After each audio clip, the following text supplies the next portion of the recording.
Hello, हाँ चुगल्लो बाजी। और वहीदा बाजी कैसी हो? पतिदेव कैसे हैं? अरे बहन, पति का नाम मत लियो, सबसे ज्यादा जिंदगी झंड तो इन पतियों ने कर रखी है। कैसे? हाय हाय, इन पतियों को भी छोटी मोटी सास घोषित कर दो, ये भी कम ताने थोड़ी ना मारते हैं। तुमसे पूरे दिन काम ही नहीं हुआ, तुम पूरे दिन घर में करती क्या हो, ये भी सास से कम थोड़ी ना है।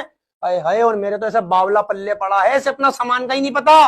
सुबह ऐसा दिमाग का चूरन करेगा ये आदमी, मेरी कमीज कहाँ है, मेरे मोजे कहाँ है, मेरी घड़ी कहाँ है, मेरा टिफिन कहाँ है। अरे बावले, तू रात को लाके रखता है, तुझे नहीं पता कहाँ है। और अगर इससे छोटा मोटा काम बोल दूं कि रुमाल अलमारी में से निकाल लो, अरे पूरी अलमारी बाहर फेंक देगा, गूदड़ बना देगा अलमारी का। ऐसा बावला है। मैं के चली जाऊं ना, मेरा पूरा दिमाग भैया घर पे लगा रहता है। मैं 2-3 दिन से ज्यादा रुकती नहीं हूँ। मैंने कहा उधेड़ के फेंक देगा, पूरा घर जंगल बना देगा। 4 साल हो गए शादी को, अभी तक समझा रही हूँ जूते बाहर उतार कर आया करो, कमर कमर तक लेकर आएगा, पूरे घर में जूते पहन के घूमेगा बावला ऊंट। हाथ धोकर आएगा, बस तौलिए से नहीं पहुंचेगा, पर्दे से पहुंच लेगा, मेरे दुपट्टे से पहुंच देगा, बेड की चादर से पहुंच देगा।